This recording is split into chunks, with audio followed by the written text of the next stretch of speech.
lamig. Mga ka-journey. Siyan po mga ka-journey, isang mapagpalang gabi sa ating lahat. Ano po? So thank you sa mga pumapasok sa live natin kanina, ano, mga ka-journey. Mga atres, mga ka-journey, ay babalik kami ng Maynila, ano po. 2 o 3, mga ganun.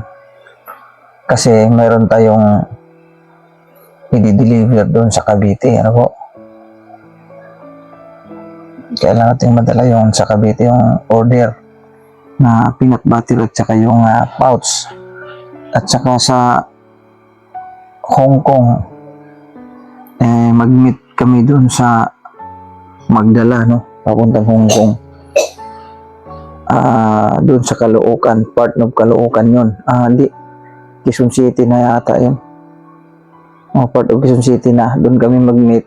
Doon namin dadalhin yung i-deliver, no? Dadalhin sa Hong Kong at saka yung sa Cavite. Ayun sa Cavite naman, sasadyain talaga na puntahan yun doon, mga journey. Malayo yun.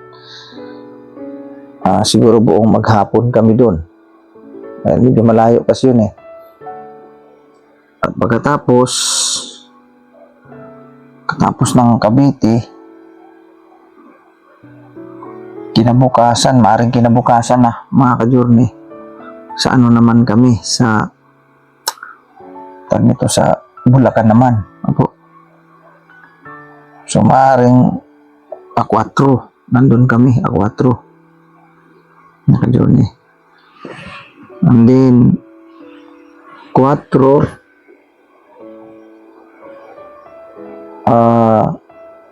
Bulacan, then kinabukasan ulit babalik tayo dito sa Zambales, ano po, mga journey. Kasi ang pagkakaintindi ko kasi sasama si tita doon sa Bulacan, ano po, sasama sa Bulacan. So di pa ano, no, kasi maaaring magbago pa yung mga schedules ganoon, ano po. Pero need talagang maihatid sa doon sa Quezon City yung order, kasi dadalhin na nga po yun eh. Ang mayroong tatanggap doon, din siya na ang magdadala papuntang Hong Kong. So importante talaga yun, mai-deliver natin yun. Kaya bukas magluluto kami na timings ng mani, ano? Mani, lulutuin namin bukas na umaga or sa tanghali siguro. Ewan ko lang kung kasi nagbanggit yun sa timings namin sa uno na daw eh. Pero para sa akin, mas mainam na siguro bukas. Kung walang lakad bukas, no? Kung walang lakad si tita bukas, dito lang.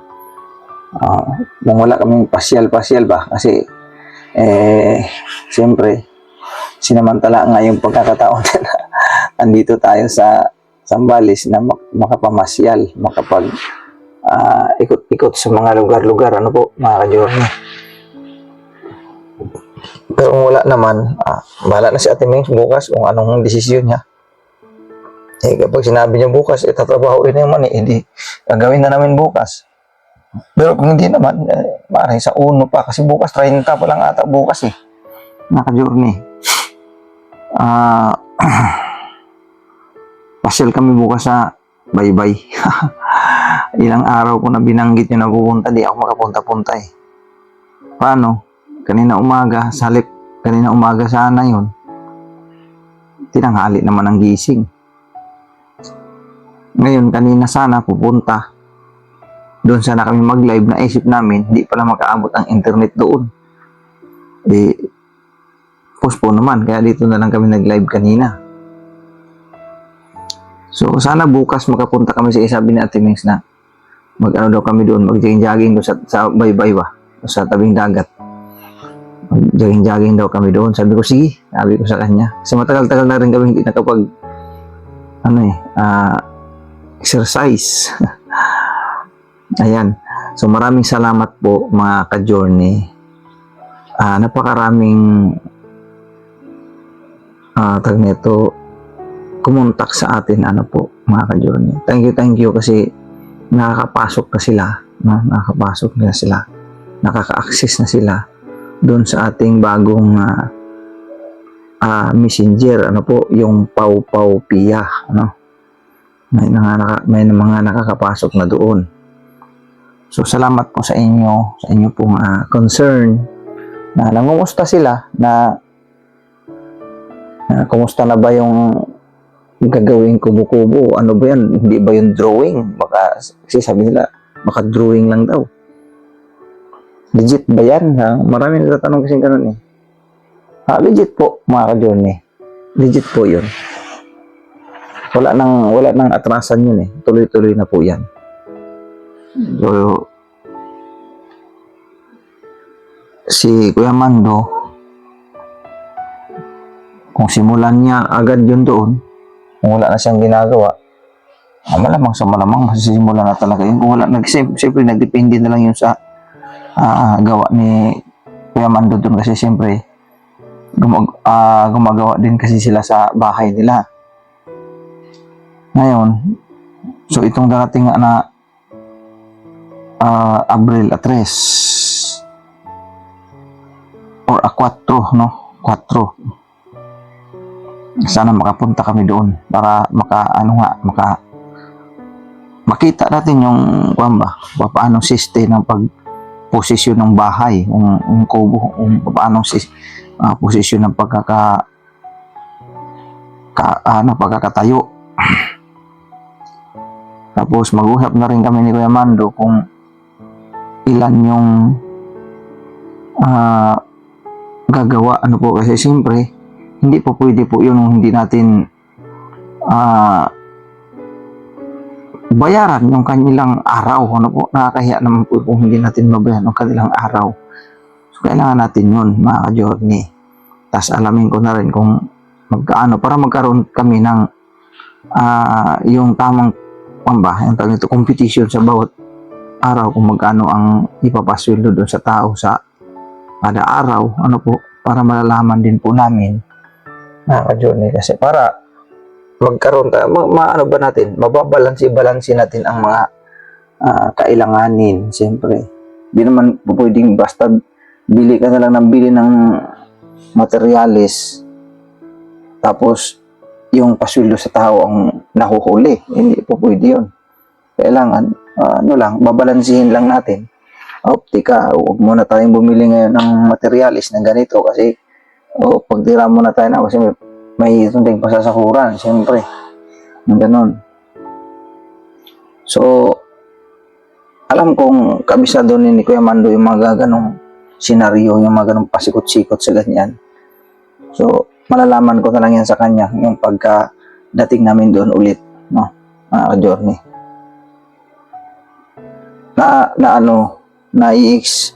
Na-excite kami na makakaiwas natin sa upa, na masasabi rin natin na iyo talaga yun. Tumira ka doon sa iyo talaga, no? Bagaman hindi sa iyo ang lupa, pero yung bang sabi na parang maiilang ka, no? Kumilos dahil hindi nga iyo. Bagaman yung lupa ay hindi naman sa atin, pero alam ko at si Kuya Mando naman ay madaling pakisamahan. Madaling pakisamahan. Silang mag-asawa, walang problema. Kahit doon sa kanilang mga kapatid ni Ate Flor, wala talagang problema . Ang gusto ko lang kasi na makakatulong din ako kay Kuya Mando. Maski man lang kung ano man lang pwede ko maituwang sa sarili ko, na yung magaan ko lang buhatin, kasi asa pagbubuhat kasi mga ka-journey, alam naman natin, hindi na talaga ako uubra sa mga bibigat. Yung magagaan lang naman, ang kayang wala problem. Kasi nakakagalaw naman tayo ng maayos sa tulong at awa ng Diyos. Kasi nahiya ka din kasi ako, mga ka-journey. Parang iasa ko lang din kay Kuya Mando. Kailangan ko makatulong talaga. Kailangan ko makatulong. Ay, binanggit ko naman yan kay Ate Meng, sabi ko, dapat mahabang gumagawa sila doon. Sana makatulong din tayo, sabi ko sa kanya. Kasi, nakakaya talaga eh.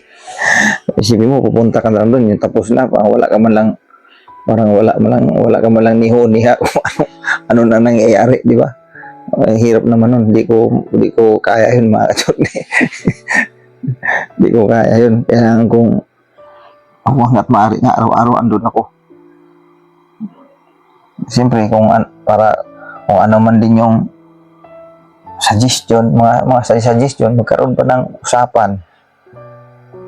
Ganito, okay ba, ganito ang gawin natin, okay ba ganyan, ganun sana. Pero ako naman, kung para sa akin din naman, kahit anong forma pa yan pagkagawa ni Kuya Mando, wala problema sa akin. Kasi, totoo talagang sanay ako sa bukid. Bagaman matagal na panahon na rin hindi ako nakatira ng bukid. Pero, ibig kong sabihin, danas ko naman yan, yung mga ganong buhay. Danas ko po yan. Yung tumira ka sa isang bukid na payag lang kung tawagin sa amin yan eh. Yung kaywayan talaga eh. Bubong namin dun, ugon. Tapos naalala ko pa nga yan dati. Bubong namin is tabla, yung kahoy na binagbiak-biak, tapos yun ang binubong na plakata. Daras ko yan. Yan ang bubong namin dati nung kami ay nanirahan pa sa Mindanao. Kaya okay lang sa akin kung anong itsura ng pagkakagawa. Okay lang talaga sa akin yan. Kasi ang pinaka-importante sa amin ngayon talaga na makalipat kami, na makaiwas na kami sa pag-uupa sa Metro Manila. Kasi sobrang mahal, lalo na pa ngayon na ang bilihin ay halos nag-triple na mga ka-journey. Isipin mo yung bigas lang na 25 kilos dati, makabili lang tayo ng 900. 900 meron na. Ngayon, 1.3, 1.4 mga ka-journey. Mayroon pa ngang 1.6 eh. Sabi ko, grabe, sobrang mahal na. Tapos yung ating income sa YouTube ay hindi pa ganun kaya kumbaga ibig sabihin sana mag-steady man lang sana sa medyo mataas-taas na level na hindi ba siya bababa. Kanya lang minsan nakakaangat ng kaunti, tapos bababa na naman yung revenue, medyo tataas naman ng kaunti, bababa. Hindi yung ibig mo sabihin, hindi yung parang medyo angat na angat talaga ba na hindi pa talaga eh. Pero okay lang, ganun naman kasi talaga lahat ng bagay naman ay dumadaan talaga tayo sa ganyan. Kailangan nating magtiis, kailangan magsakripisyo. Hindi pa pwede yung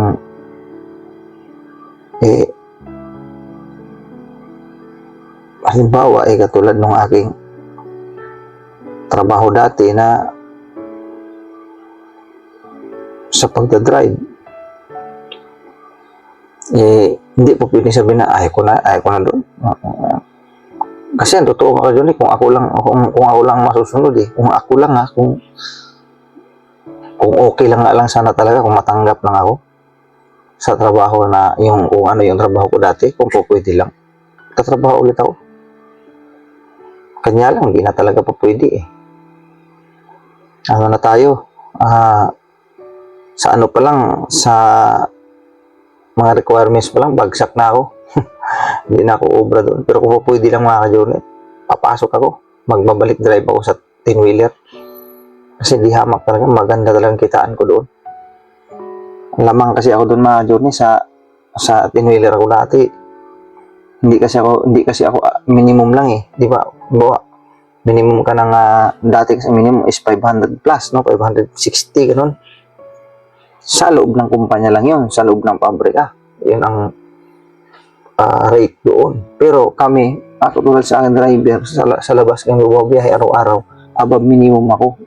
Kasi ang 8 oras ko dati is 800 na. Noon pa yun plus overtime ko pa. So di hamak nga naman mas mataas.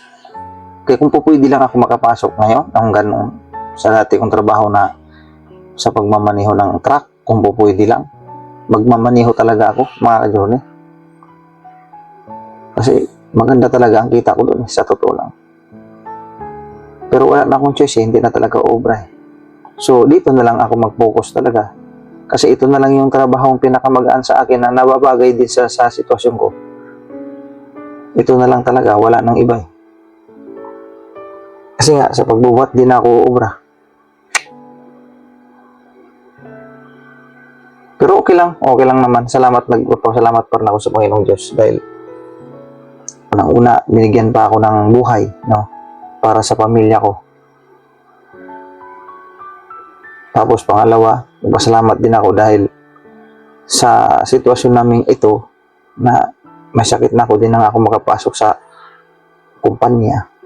Nagpasalamat ako dahil may mga taong nakakaunawa, nakakaintindi sa nagiging sitwasyon namin. Na mayroong umaagapay sa mga yung kailangan namin sa araw-araw. Sa madaling sabi, may mga nagmamagandang loob o nag-i-sponsor sa madaling salita. Salamat, pero sabi ko nga sa sarili ko, hindi ako pwedeng aasa sa ganun. No? Nabanggit ko na ito noon na kung may magpaabot, siyempre, di ba? Biyaya yan na ipinagkaloob. Kumbaga, biyaya nila ipinagkaloob sa atin, na bukal naman sa puso na lang ibinigay sa atin.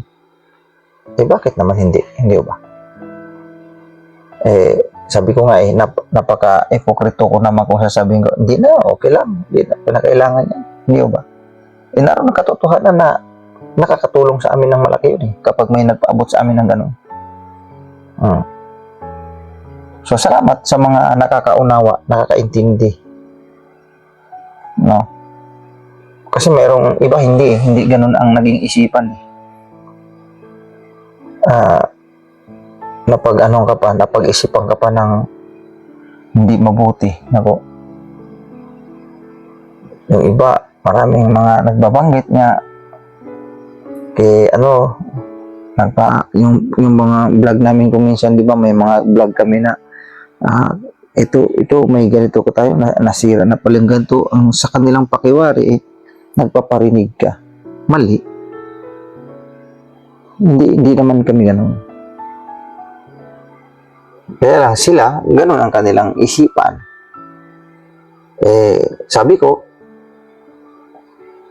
karapatan naman nila yun na mag-komento sila ng ganun. Huwag lang below the belt. Kasi pag below the belt na, ay kayo rin. Kayo naman po magdadala niyan Hindi naman ako. Hindi ba? Oo. Nababanggit mo sa tao. Pero nakikita ka naman ng Panginoong Diyos kung anong mga pinanggagawa mo, pinagsasabi mo. Hindi ba? Ikaw rin ang magdadala niyan.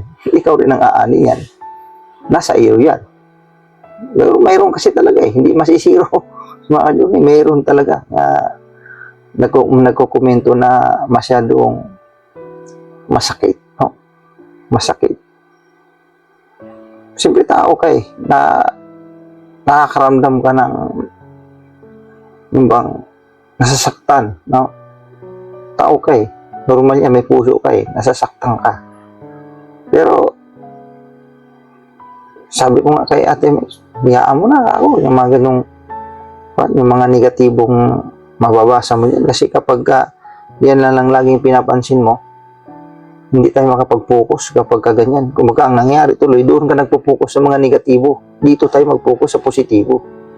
Ba't ka doon mag-focus sa mga negatibong mga isipan? Huwag ka doon. Dito tayo. Huwag natin silang pansinin. Basta mag-focus lang tayo. Move forward. Walang walang atrasan.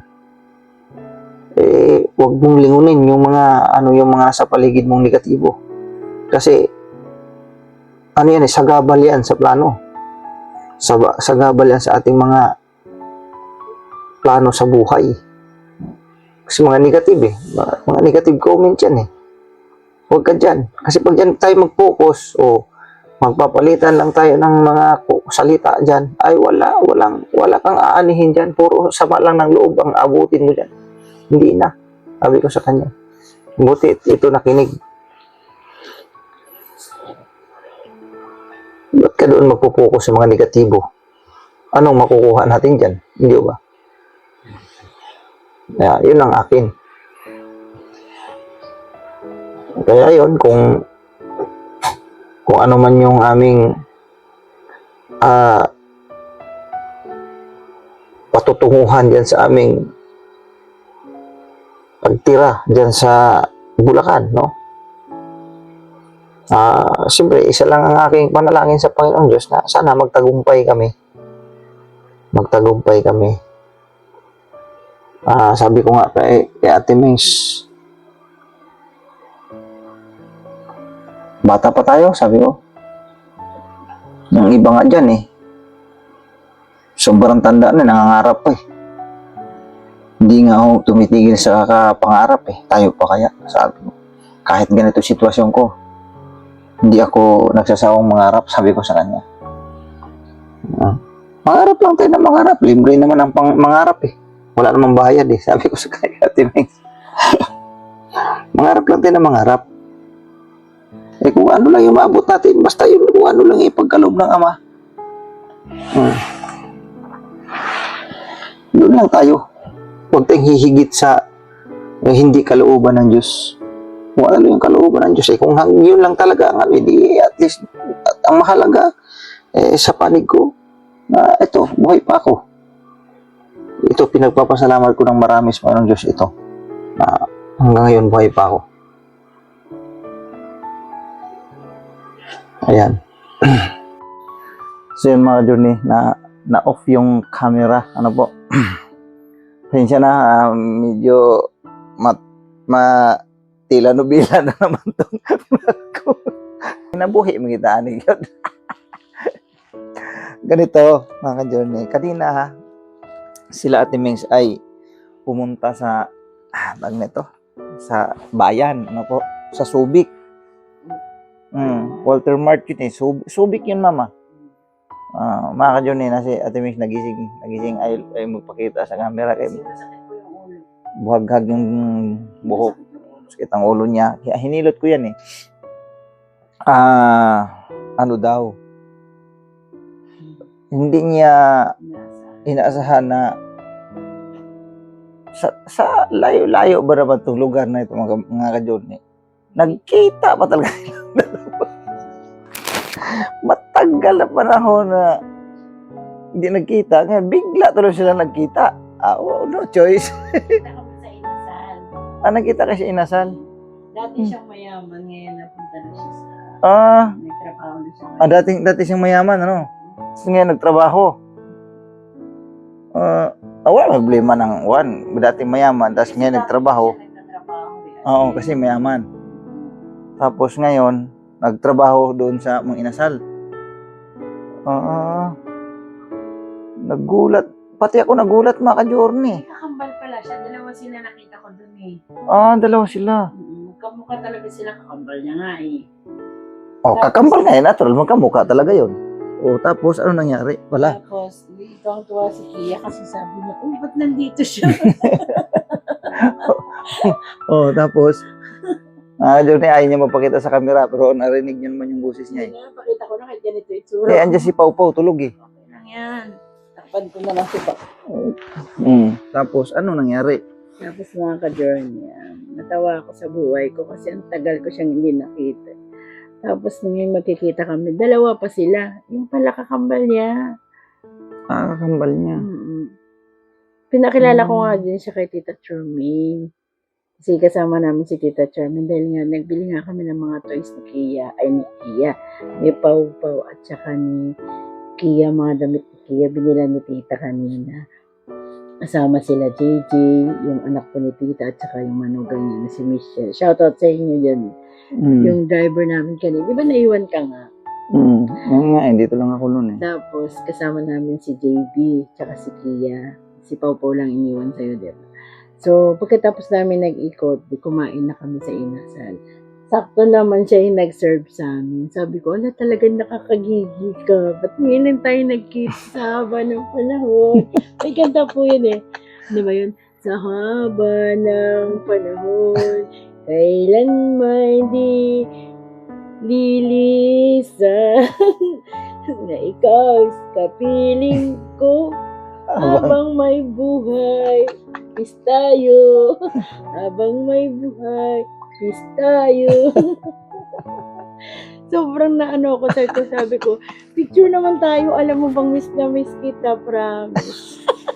Tapos, Tapos sabi niya sa akin, oo nga, long, sabi niya. oh, Tagal daw namin hindi nagkita. So, ayun, papakita ko po sa inyo yung picture niya. Eh, siyempre, siya yung pinaka-main topic po dito kasi nga, sobrang tagal namin hindi nagkita. Friend ko, ayan. So, di ba, hindi natin inaasahan, di ba, kahit ang laki ng, kumbaga, di ba, ang lawak ng Pilipinas, di ba, Dar? Tapos, makikita lang kayo dito rin sa Zambales, from Caloocan to Zambales. O, di ba? Ikaw namangha ka na nakita mo yung picture niya, di ba? oo nga eh, nagulat ako eh. Ano masasabi mo? Kawayan mo naman yung kaibigan ko. Look alike. Sabi ko sa iyo mga ka-journey, grabe, sobrang talaga ako, na-touch talaga ako. Sobrang haba ng panahon namin hindi nagkita, tapos makikita ko, dalawa pa sila.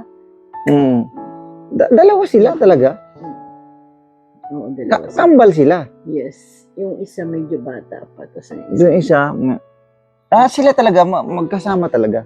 Isa uniform nila, mang inasa. Pambihirang taglay. Hindi Tapos siya rin yung inaasahan. nag-serve ng kanin sa akin. Kasi kaya ako doon, nasyak ako. Pero hindi ko pinagmamasdan ko lang siya hanggang sa matapos kami kumain. Doon na ako nakipag-usap. Nasya ka, paano ang nasya ka? Sabi ko, ha? Ikaw ba yan? Napagano ka? Sabi ko, gano'n. Ha? Go, go, go, go! Ang bihira yan. Mga ka dyan, hindi ako makapaniwala. Hindi ako makapaniwala. Yes po. Sabi ko, Ang layo, no? Caloocan to Zambales. Sa bagay, mabilis naman siguro siyang lumipad. may pad, may pakpak. Yung transportation ba? Oo So, nga. yun, shoutout sa'yo. Friends. Friends afar, keep smiling, keep shining. Ayan na. Ay, patingin mo yung cellphone. Ganda ng cellphone. Sa akin to mga journey, sa akin yan. Bagong-bago Basta yan. i-attach natin si Daho. Di ko lang alam kasi mga ka-journey paglagay dun sa, sa Facebook, di ko alam eh, paano maglagay dun sa comment section yung, yung itong, messenger ko na Pau Pia. Di ko alam paano gagawin. So, sa mga gustong kumontak, mag-friend request na lang kayo dito sa na to. Pau Pia. Kasi messenger lang talagang trabaho nito eh. Cellphone yan, wala nang iba. So, yun mga ka-journey Ingat ka dyan mga ka-journey. Ingat po kayo dyan. Salamat sa iyo, friends. Sa dami ng binigay mong kanin. Thank you. Basic nga nito, ang ganda talaga niyan. Cellphone ko na. Uy, mag-ano ka na sa mga ka-journey natin. It's so, anong oras na po dito po? Dito mga ka-journey, ang oras ay, excuse me ha, i-roll down ko lang yung 23 gani, 23? 41. Yan, pag 20 kasi, It's 12. 12 minus 20, di mayroong 18. 12 plus 12 20. minus, Di mayroong 8. oh. Di alas 9 na. Alas 9 na, mag-alas 10 na siguro halos nga eh. Mga ka-journey. So, yun.